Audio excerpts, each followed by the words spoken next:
Ada selalu masalah ijtihadiyah. Abdullah bin Mas'ud dulu itu kalau sholat itu nggak pernah pakai baju resmi. Ketika ditanya, kamu ashabu Rasulillah, kenapa sholat dengan cara seperti itu? Beliau ngendikan, wong ben roh nak standar minimal sholat seperti ini. Kalau saya sholat selalu pakai pakaian sempurna, nanti dikira itu aturan fardu dan umat menjadi berat. Sampai seperti itu ulama menjaga konstitusi bahwa yang penting dalam sholat adalah satrul aurat. Zaman itu sudah sahabat dan tabiin, karena Nabi sudah wafat itu sudah pakai pakaian lengkap. Tapi Abdul bin Mas'ud tiap sholat di masjid dia menunjukkan pakaian paling tidak lengkap. Jadi pernah beliau sholat itu hanya pakai sarung, terus diikatkan di lehernya. Ketika ditanya, dulu kita dengan Nabi pernah sholat seperti ini. Akhirnya ulama menjadi tahu nak ngono sholat paling pokok itu nutupi mabena surah war rukbah. Andai kan tidak ada cerita Abdul bin Mas'ud, mungkin dikira sholat syarat sahnya ya seperti itu. Ada orang alim soleh berteman orang kafir, atau berteman orang fasik, atau berteman perempuan cantik. Dia alim loh, alim soleh saya ulang lagi. Ada orang alim soleh berteman perempuan cantik, atau orang fasik, atau orang kafir. Pasti di hatinya satu. Wong ayu nak dikancani wong fasik, kok malah melakukan hal-hal yang tidak terpuji. Nak dikancani wong alim, syaratnya soleh saya ulang lagi. Dibina tidak ngaji, diarahkan yang benar, terus dinikahkan sama orang soleh. Ternyata pertemanannya hanya proses ngantar wong ayu tadi baik dan berdekah sama orang soleh. Berteman orang kafir ya dia mengajarkan hujah-hujah argumentasi Islam. Jika suatu saat berharap menjadi Islam. Tapi orang liberal melihat itu bukti bahwa agama itu bebas. Wong alim nyatane kancanan wong ayu, wong kafir gak masalah. Itu pilihan mbahmu. Ini beda, sama-sama cara zahir kancanan orang fasik, tapi asal orang soleh itu motifnya itu beda.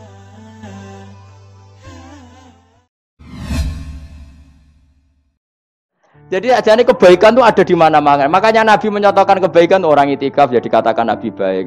Orang yang jalan-jalan kemudian ada duri disingkirkan juga disifati Nabi orang baik. Orang yang rumah yatim disifati Nabi orang.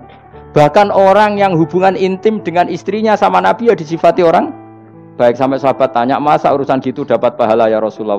Loh iya, andai kan itu sama orang lain kan malah dosa. Berhubung sama istrinya maka dapat pahala. Kayak apa Nabi ngitung kebaikan sekian banyaknya? Tahu-tahu di zaman akhir kubunya saja yang baik. Ini apa-apaan? Kebaikan adalah sesuatu yang dikatakan Allah baik di kubu kita maupun di kubu sebelah. Baik di partai kita maupun di partai sebelah. Maupun di ormas kita maupun ormas sebelah. Karena semua kebaikan otoritasnya di Allah Subhanahu.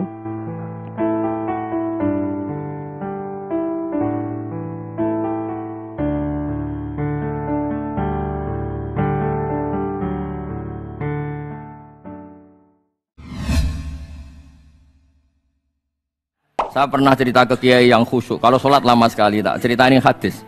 Nabi itu gak pernah menegur orang yang sholat cepat, yang ada itu sanad negur sholat lama. Terus tak ceritain hadisnya Mu'ad, tertawa-tawa deh. Ada nggak sanad Nabi negur orang yang baca surat pendek? Nggak ada. Yang ada itu yang baca surat panjang. Nanti bisa direvisi sama Habib Jidin kalau nggak cocok, tapi ini yang rileks saja. Karena potongan Islam Jawa ini kalau tidak berat nggak akan kuat.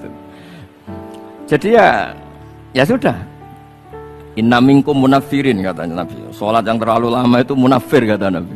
Afattanun anta ya Mu'ad, kamu bikin umat ini nggak nyaman karena kalau kamu jadi imam itu lama sekali. Ini alhamdulillah betul. Hadis ini harus kita hafal betul.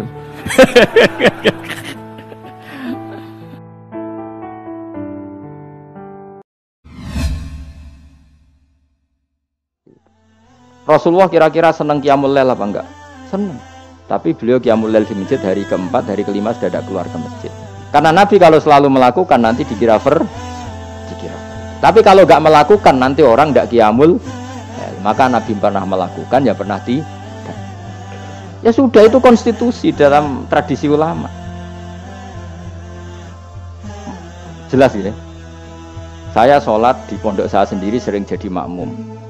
Karena semua kiai sudah jadi imam, nanti dikira syarat sahnya imam itu kiai. Repot, makanya saya tunjukkan kiai juga boleh jadi makmum. Andai kan semua kiai jadi makmum, saya nanti jadi imam. Ya semua ulama mulai dulu tradisinya gitu, karena yang dikatakan fardu kifayah itu kalau sudah ada yang melakukan, yang lain tidak. Biar